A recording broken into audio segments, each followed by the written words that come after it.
There's this article I came across. It's called Rich versus King in the Real World, Why I Sold My Company. It's basically about if you want to be a king forever and run this company till you basically retire, or do you want to sell your company before then? This whole ideology came from a Harvard School professor. His name is Noah Wasserman. His thesis was founders normally find a trade-off. It's either rich, which you prioritize for financial outcome, or king, you prioritize control and building a legacy company. Empire, they may say. And if you don't pick rich or king, you end up getting nothing. Within Wellington, you have people who did both. They prioritize for being rich, they prioritize for being king. You're probably wondering how. First thing, they identify that they do want to sell this company. Maybe not in the next 5 or 10 years, and they're not actively trying to sell, but eventually they will sell it. But the main principle was, if a good offer comes along, they will take it. Obviously they're going to do their due diligence, but they know they're going to take it. And all their senior managers and early employees, they all have equity, so they'll all partake in the selling process. They made sure that every single employee knew, if you want to be on this train that eventually will be sold, join a startup and try go for the unicorn business. Let's go back to a thesis by the Harvard professor. I quote, "In short, although the goal was rich, I achieved it by behaving like the goal was king. I don't know why people find this contradictory. After all, acting like a king means building a long-term sustainable business, and that's exactly the kind of business that gets acquired."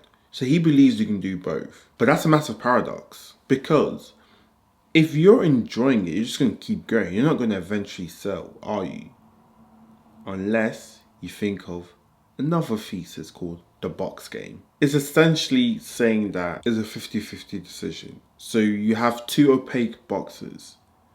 You don't know what the outcome is, but you just have to pick one. Whatever's in the box, you just have to deal with it. In this concept, box A, you get £10 million. Box B, you get £20 million or nothing. Or you can say dollars. It depends on where you're watching this video from. Bearing in mind, in box B, there's a 50-50 chance. Of course, if you have £2 billion in the bank, doesn't matter if you get box A or box B. Most founders, when you get to a crossroad, you should exit or not, you don't have $1 billion in the bank account. So this is more or less a life or death decision. Let me reiterate, there's a 100% chance you get 10 million or a 50% chance that you either get 20 million or nothing. What would you do? If I'm guaranteed to get 10 million, I'll probably get that 10 million, knowing I love business. At least I have 10 locked up. I've collected my chips, and now I can go again to get that £1 billion company. And this is how these founders explained it to me. It's either you sell your company and you get that 10 million, but now you have that freedom line, or you keep running this company. There's a chance it can go back to zero, or you could sell for 20. What would you take? It's not an easy decision when you're in the midst of it. And this is why it's so important to be in a community like Wellington. When you're with like-minded people, you're with people who have already sold, who's already exited, who's already been in the same position as you. I do run a community called Wellington. Click the link in the description and apply for it. It's very hard to get in because it's highly curated for people who are building real business, legacy businesses. You have to apply because I don't want it to be full of crypto bros or YouTube gurus. I want it to be full of people who are shaping the economy of the United States, of the United Kingdom, of Europe, of Africa. I digress. What I've learned from most successful founders in Wellington, they always pick box A. They always, if not always, 85% of the time they pick box A over box B. Why? Because now they have money in the bank account. Now they can relax. Now they're not desperate for this business to make it. They have something in the back. Yes, that goes back into the philosophy of, if you have a plan B, will you ever be successful? They don't look at it like that. They look at it as they've cashed in their chips and they can go again. But they have a safety net now. So maybe they can even go harder and take more risk. Let me know in the comment what you think about that. But a lot of these founders who chose box A, they feel sad after.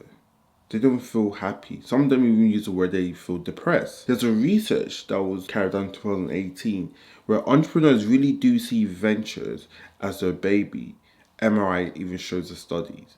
So through an MRI scan, you can see how an entrepreneur, when he thinks of his business, is the same type of wave and same type of movement his neurological paths are taking, just as when he or she is looking after their kid. How they do this? They showed the founders a picture of just a normal nice picture, that's similar graph. Then they show the founder a picture of their baby, similar graph of highs and lows. Then they showed the founder a picture of the logo of their business that a similar pattern as to when they showed them the image of their baby. That's crazy. That is absolutely crazy.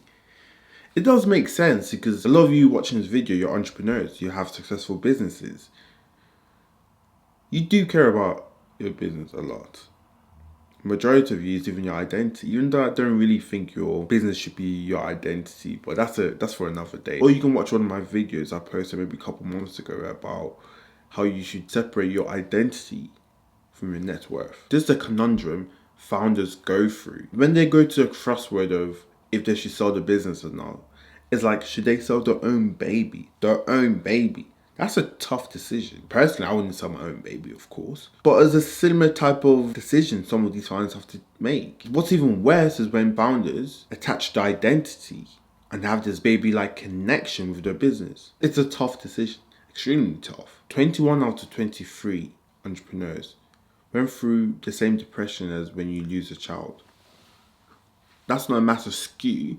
However, it still is a decent result. So is it actually worth selling your business? One of the 3 things I think people should do before selling the company or while they're building a company is maximize optionality. This is where you're open to many options. You can go public. Maybe you can merge with a different company. Maybe you can carry on going private. Or maybe it can just be a straight out cash acquisition. So you basically don't know. But you know, if you build a great legacy company or great business, every single option will be available to you. Every option's on the plate. The second thing you can do is remove yourself. As a founder, remove yourself from your business. This is where you maybe hire a CEO.